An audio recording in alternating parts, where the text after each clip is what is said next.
Welcome here, just in front of the dive pond at our friends at Fantic for a world premiere. As far as I know, no one has published any video footage using Nauticam's brand new EMWL, their extended macro wide lens. And that's exactly what we're gonna do today.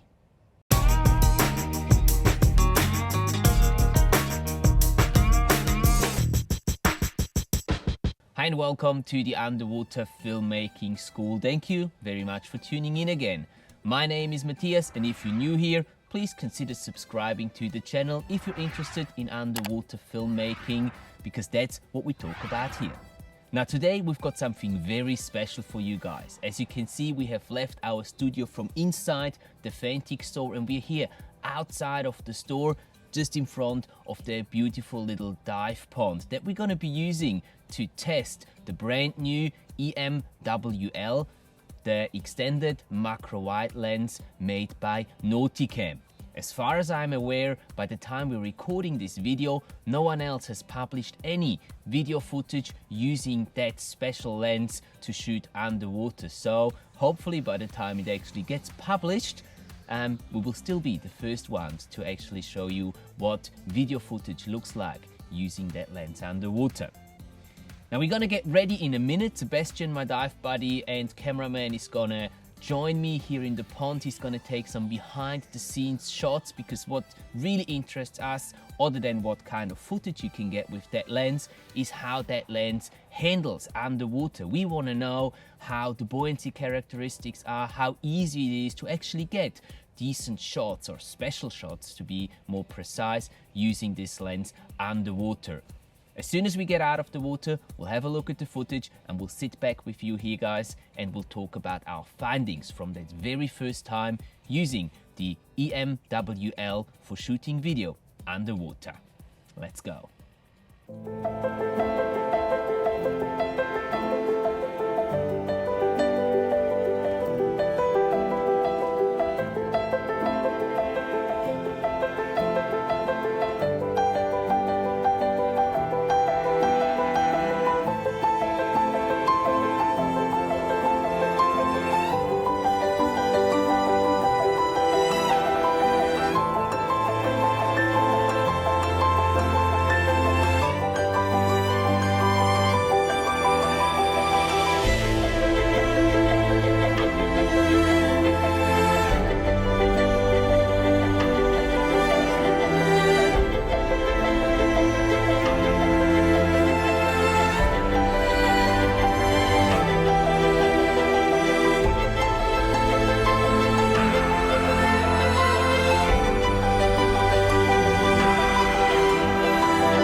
Welcome back on land, guys. How did you enjoy those very first images taken with the Nauticam EMWL, their extended macro wide lens? Now, I want to talk to you about what our first impression was using this lens for the very first time. As you can see, I'm still wearing my dry suit. We literally just came out of the water about 15 minutes ago. And I have only just had a quick look at the footage on the monitor. I haven't had a chance to look at it on the computer or the big screen. I'll do that later when I get back to the office. So by the time you're actually watching this, you will be ahead of me, because you will already have seen the edited footage and the example clips. Now, I still want to give you my first impression on a couple of things when it comes to that new Nauticam lens. First, I want to talk to you about the quality of the footage. Second, I want to talk to you about the handling of the EMWL while being underwater. And then to sum it all up, we'll have a summary and I'll tell you what I think is the perfect use for the EMWL lens by Nauticam. Now let's get started with the image quality. Now, before we get into this, I want to tell you what we've used to actually capture the images. I've been using my trusted GH5 in obviously a Nauticam housing, and now because Nauticam only supports one lens with the Micro Four Thirds system, which is the 60mm lens by Olympus. We were using this lens with the port obviously, and that made us able to use the EMWL on that system as it is. Now, we were using the 130-degree lens on the EMWL simply because that's the only lens that we had available here. It's actually the only one in Switzerland right now. So that's the setup that we used, and when we talk about the image quality, I would say I think that the image quality is very, very nice using this lens.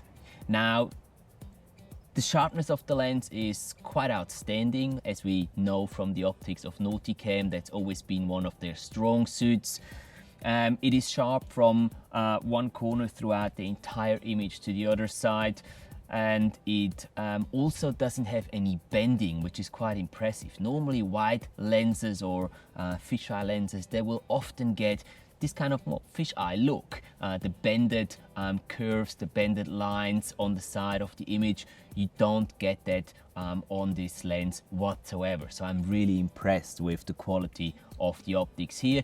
But as I said before, I was kind of expecting that. So that's nothing really unexpected for me there. Other than that, I was not using manual focus. I was using one push autofocus throughout the entire test, just because it was easier for me to do it this way, and that worked quite well with that 60mm Olympus lens. There was occasions where it wouldn't focus, but they were very rare. Normally it focused quite well, and that happened even though we had a lot of particles in the water. The pond is filled with particles at the moment, so it was quite challenging to actually film down there. But autofocus was not a problem. The lens focused really, really quickly, worked very, very well for me.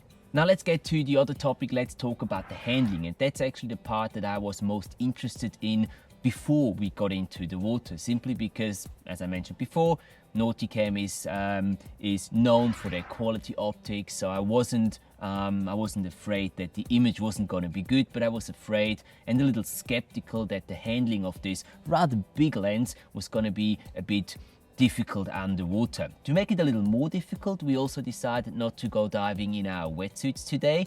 We decided to actually take our dry suits to make the handling, the buoyancy and everything a little more challenging. And just between you and me, that was actually not the reason why we've decided to go in dry suits. The water is rather cold. That was the proper reason why we've decided to take our dry suits, but keep that to ourselves. So we used our dry suits, and I was really curious to see how this lens handles underwater. Now, I was kind of expecting it to be really difficult, and I was pleasantly surprised. And I'm very happy that I can say that, because I really wanted this lens to be great. Yes, the lens is front heavy, or it is heavy, and once you attach it, obviously the whole system gets quite front heavy. So it is essential that yourself, your own buoyancy, and the buoyancy of your camera rig as it is, they should be close to perfect. The closer the better. And putting then the lens, the EMWL, in front of your system, you will get that front heavy buoyancy problem on your system, where the camera or the lens is gonna drag your system, your camera down at the front. Now, we've tried a few different scenarios to see how difficult it is to actually use the lens and get a stable image. When you take a photo, you only need about a split second to keep your system stable, to get a nice shot. With video, it's a little different. You need at least a couple of seconds where your system should be fairly stable to be able to actually extract a sequence out of this and be able to use that sequence. Yes, you can always shoot in 60 frames per second or higher and then slow it down in post-production, which helps with keeping your image stable or your footage stable, but it's just better if you can get it as stable as possible right away. Now, the first situation that we've tried was kneeling on the ground, as you would do when you're somewhere on a sandy ground. You kneel, you have your system in your hand, you handhold it and shoot some footage that way. That worked quite well. There is quite a bit of weight on the front, obviously, and it pulls down on that camera, and you will have to push against it using your thumbs and your lower arms, and it can get strenuous after a little while, but it's definitely doable and you can keep it fairly stable. And I'm guessing also, because this is a 130 degree field of view, a little shake is not too dramatic. It's actually okay, and I think that once we've run it through stabilizer in post-production, it will not look too bad at all anymore. The second scenario that we tried was swimming and trying to capture some footage while swimming around in the pond. That worked quite okay as well. But definitely it was pulling down. It was sometimes a little difficult, especially with the dry suit, trying to just pull against that weight that was pushing down at the front of your system. So I found it easier if I was keeping the system close to myself rather than extending my arms. It was just much easier to keep the balance that way. And then after we've done this, we decided to actually try to see if we can make something ourselves as a flotation device or a buoyancy compensator to add to the front of the system. Now this was really handmade, so it was a spur of the moment thing, and we tried something. You can see the pictures here, what it looked like. It worked quite okay, and I'm really curious to see what Nauticam's gonna come up with, because they've announced that they will come out with some sort of a buoyancy compensator that will be that they'll supply and that will be able to attach to the front of the EMWL. I'm still hoping it's going to be something similar to what they've done with the WWLC, the wide wet lens for compact cameras, where the buoyancy compensator is basically integrated in the lens. So maybe we'll get something that we can, you know, just kind of wrap around the lens, and that will perfectly compensate the negative buoyancy that the lens adds onto your system.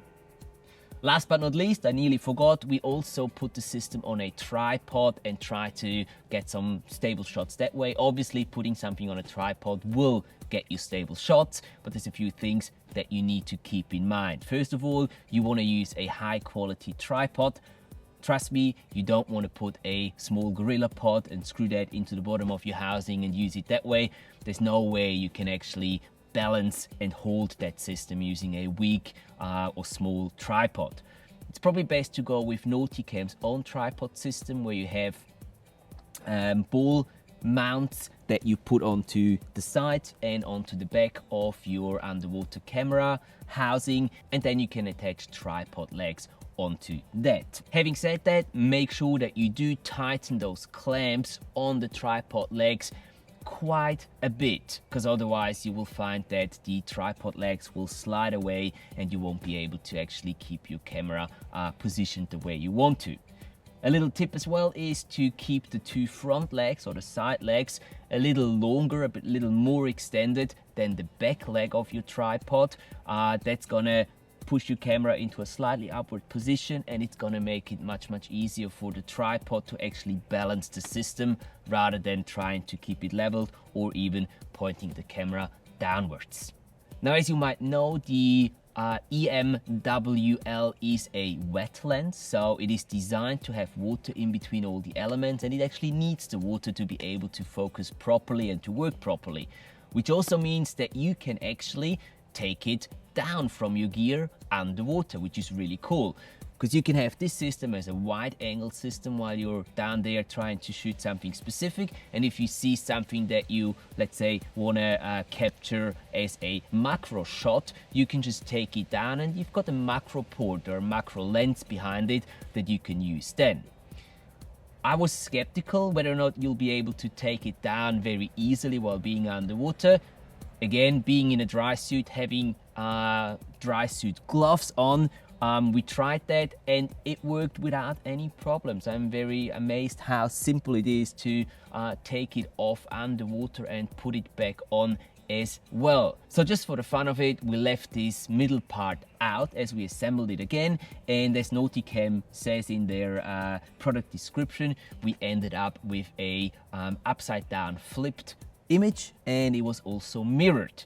And you can use the system that way as well. Don't get me wrong, it works perfectly. There's no technical issues with it whatsoever. The quality is the same. But trust me, it's really difficult to frame an image when it's upside down and mirrored. I was trying to do that with my cameraman Sebastian. I was trying to frame him and it was really difficult. And even when I was trying to follow some fish, I was just going the wrong side, because obviously being mirrored, the fish turned one way and I just turned the camera the other way. So it's really difficult.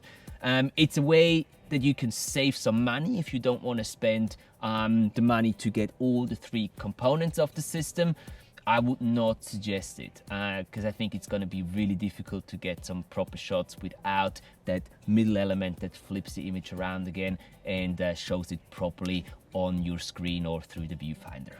And now let's talk about who this lens is for and what creative possibilities you've got and what situations the lens can be used. Now, I think that it is not a lens that the average scuba diver will buy who goes on a diving vacation once a year and just looks for a new lens for his underwater camera setup. It is definitely a more specialized lens. I think that you can get immensely creative with this lens. I can see myself already using it out in the lake, in between the seagrass. I can see myself using it for super macro wide angle shots with little snails or freshwater lobsters, that kind of stuff. There's a lot of creative potential in this lens, but I don't think it's a lens for everyone out there. Also, the price point starting at around $3,500 US is probably not for everyone, but I do think it definitely has its place out there, and I'm very excited that Nauticam has brought this lens out and that we were able to test it, and that we are going to be able to do more tests in the near future, take it out into the lake here in Zurich and see what we can come up with creative shots that we can find and capture out in the lake. Because let's be honest, the pond behind us is rather small and it was a bit difficult finding interesting objects to film in there. Another field that I can see this lens being really useful for is as a underwater selfie vlogging style lens. Have a look at that footage that we've taken here. We were just mucking around a little bit with it and we tried to see whether or not we can actually get the 2 of us in the frame as a selfie or with a selfie shot, and it really worked. It's crazy how wide the field of view is with this lens, and yeah, I think it's gonna be my go-to selfie camera or selfie lens when it comes to taking selfies underwater. Much better than anything else that I've used so far. But this is just a little side notice that shouldn't be taken too seriously, please. So having seen the test footage, having listened to my first impressions of the lens, image quality wise, handling wise, question for you guys: what would you use this lens for? What situations can you imagine yourself using such a lens? And yeah, I'm really curious to hear your thoughts on this, whether or not you think that this is something that can be useful for your underwater filming projects, and in what kind of situations you would want to use a lens like this underwater. So please feel free, put your comments down in the comment section. I'm really curious to see what you would like to do with the EMWL. Alright, and that pretty much sums up and closes our video today, our first impression test of the EMWL by Nauticam. Hopefully by the time we upload this video, it is still the very first video footage taken with this lens, because before we started the video there wasn't any on the web at all. Let us know what you thought about the footage. Please also hit that like button if you enjoyed this video. As always, you know, it means a lot to us. And if you want to see more content on the EMWL by Nauticam, please put it down in the comment section below and let us know what you would like us to cover, what you would like us to test with this new lens, and we'll be more than happy to do that for you. And if you've not subscribed to the channel yet, now would be the time to hit that subscribe button and also push the little notification bell so you do get notified whenever there is a new video, whether it is about the EMWL or another topic underwater filmmaking related. You'll get notified and you won't miss any of our future videos.